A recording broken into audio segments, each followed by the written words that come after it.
Olá, meus queridos, a graça e a paz do nosso Senhor Jesus Cristo.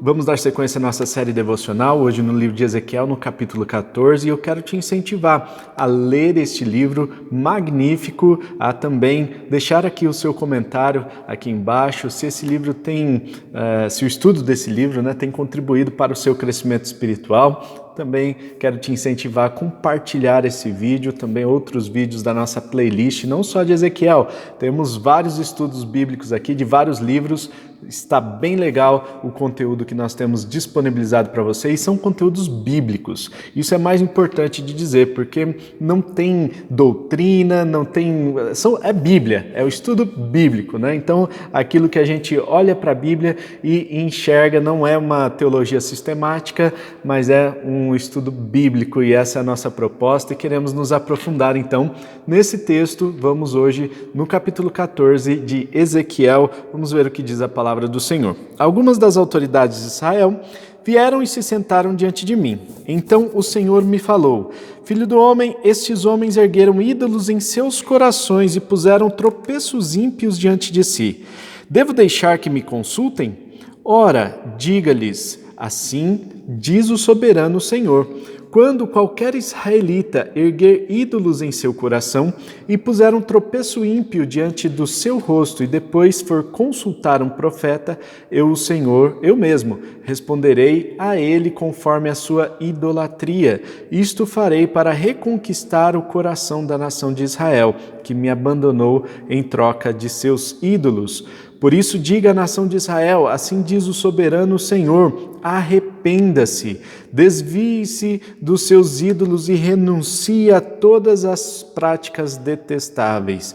Quando qualquer israelita ou qualquer estrangeiro residente em Israel separar-se de mim, erguer ídolos em seu coração e puser um tropeço ímpio diante de si, e depois for a um profeta para me consultar, eu, o Senhor, eu mesmo, responderei a ele. Voltarei o meu rosto contra aquele homem e farei dele um exemplo e um objeto de zombaria. Eu o eliminarei do meio do meu povo e vocês saberão que eu sou o Senhor. E se o profeta for enganado e levado a proferir uma profecia, eu, o Senhor, terei enganado aquele profeta e estenderei o meu braço contra ele e o destruirei, tirando-o do meio de Israel, o meu povo. O profeta será tão culpado quanto aquele que o consultar. Ambos serão castigados. Isso para que a nação de Israel não se desvie mais de mim, nem mais se contamine com todos os seus pecados. Serão meu povo e eu serei o seu Deus. Palavra do soberano, o Senhor.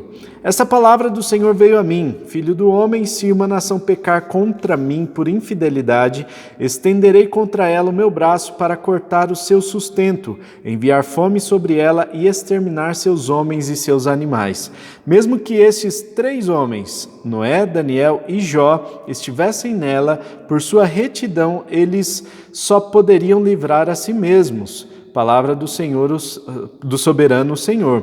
Ou se eu enviar animais selvagens para aquela nação e eles a deixarem sem filhos e ela for abandonada de tal forma que ninguém passe por ela com medo dos animais, juro pela minha vida, palavra do soberano, o Senhor, mesmo que aqueles 3 homens estivessem nela, eles não poderiam livrar os seus próprios filhos ou filhas, só a si mesmos livrariam e a nação seria arrasada. Ou se eu trouxer a espada contra aquela nação e disser que a espada passe por toda essa terra e eu exterminar dela os homens e os animais, juro pela minha vida, palavra do soberano, o Senhor, mesmo que aqueles 3 homens estivessem nela, eles não poderiam livrar seus próprios filhos ou filhas, somente eles se livrariam.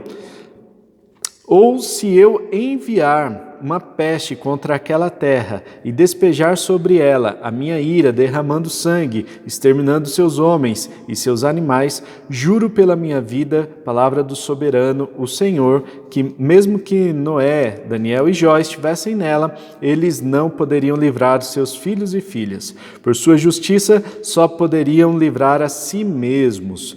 Pois assim diz o soberano Senhor: quanto pior será quando eu enviar contra Jerusalém os meus os meus 4 terríveis juízos, a espada, a fome, os animais selvagens e a peste, para com eles exterminar os seus homens e seus animais. Contudo, haverá alguns sobreviventes, filhos e filhas que serão retirados dela.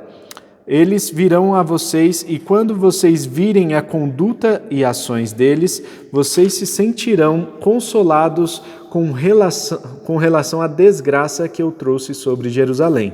Vocês se sentirão consolados quando virem a conduta e as ações deles, pois saberão que não agi sem motivo em tudo quanto fiz ali. Palavra do soberano, o Senhor. Meus irmãos, nós vemos o juízo de Deus de forma contundente contra Jerusalém, contra o povo de Israel. O povo que era rebelde, obstinado e se entregou à idolatria. Nós vemos que depois do reinado de Salomão, seus filhos que reinaram no Reino do Norte, no Reino do Sul, praticamente permitiram uma idolatria sem medida nos seus reinos, e isso fez com que o povo adorasse e assimilasse esses ídolos para si. Aqui no capítulo 14 de Ezequiel, nós vemos que essa idolatria estava enraizada dentro dos corações daqueles israelitas. Os corações deles tendiam para a idolatria, e por isso Deus estava olhando o coração desses israelitas e dizendo o seguinte: não adianta, vocês podem até se arrepender, mas o juízo vai vir, né? E a chamada é: arrependam-se. Pode ser que há chance para aqueles que se desviem e renunciem à prática dessas coisas detestáveis. Então, há uma chance para aqueles que renunciem às práticas detestáveis, à idolatria do coração de cada um. No entanto, aquele povo já estava com o seu juízo determinado, eles seriam retirados daquela terra, e Deus, ele derramaria a sua ira por meio de 4 elementos aqui, que nós vemos no versículo 21, né? Os 4 terríveis juízos, a espada, a fome, os animais selvagens e a peste, para com eles exterminar seus homens e seus animais. Então esses 4 elementos aqui seriam usados para Deus executar o juízo sobre essa terra. E nós vemos que tudo isso acontece, né, num contexto em que a grande maioria da população era idólatra.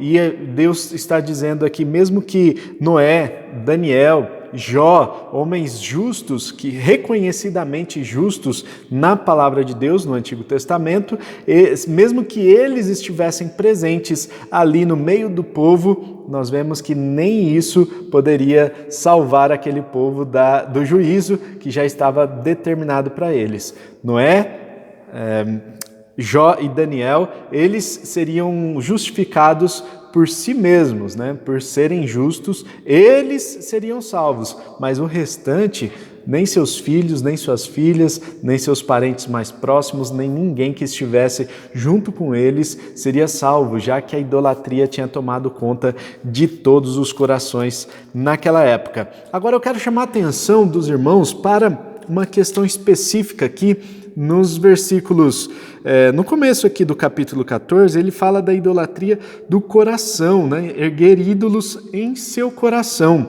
e puseram um tropeço ímpio diante do seu rosto ou diante das pessoas.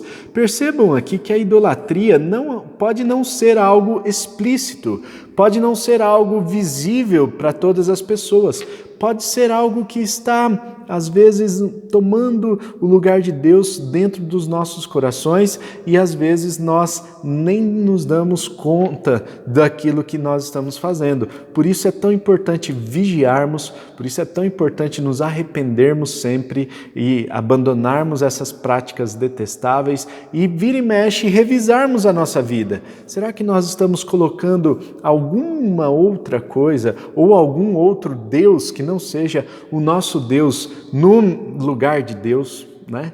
Então é algo para a gente pensar, é uma pergunta que a gente precisa fazer a todo momento, praticamente todos os dias nós precisamos nos perguntar: será que nós estamos praticando a idolatria? Pode ser que seja o seu carro, pode ser que seja a sua bicicleta, pode ser que seja a sua faculdade ou o seu trabalho. Enfim, quando a ordem das coisas, das prioridades na vida são alteradas, né? Quando as ordens são alteradas, então isso já é uma idolatria. Quando você tira o lugar de Deus, que é ali em primeiro lugar, e coloca outra coisa, começa a dar prioridade para essa outra coisa, isso faz com que Deus seja retirado da soberania dele sobre a sua vida, e isso é idolatria. Ou seja, nós precisamos vigiar em todos os momentos, porque vira e mexe a gente pode cair nesse pecado da idolatria dentro dos nossos corações. Deus determinou juízo para o povo de Israel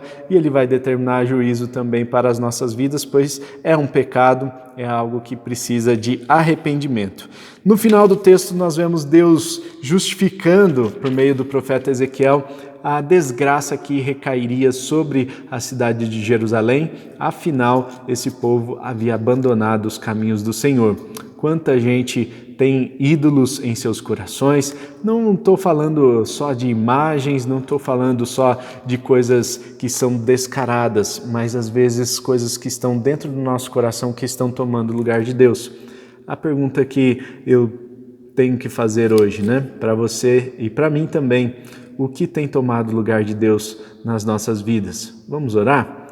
Pai, muito obrigado a Deus, porque por meio da sua palavra nós podemos aprender, por meio de exemplos bem claros, declarados aqui na sua palavra, Deus, nós podemos entender que o Senhor é um Deus zeloso, é um Deus que ama a sua criação e que requer de nós uma adoração única e verdadeira ao Senhor apenas e não a outros ídolos. Que nós sejamos, ó Deus, sejamos equilibrados nessa questão, que nós sejamos também, ó Deus, consultados em nossos corações, se há algum caminho mau que nós possamos nos desviar, se há alguma idolatria, se o Senhor não tem estado em primeiro lugar nas nossas vidas, que isso seja mudado e nós possamos nos arrepender e colocar, ó Deus, o Senhor em primeiro lugar nas nossas vidas. Que o Senhor nos ajude no dia de hoje a glorificar o Teu nome, a viver uma vida de adoração ao Senhor e somente ao Senhor. Nós te agradecemos e oramos em nome de Jesus. Amém e amém. Amém. Deus abençoe. Então não se esqueça de compartilhar esse vídeo e também se inscrever no nosso canal. Um forte abraço. Até o próximo vídeo. Tchau.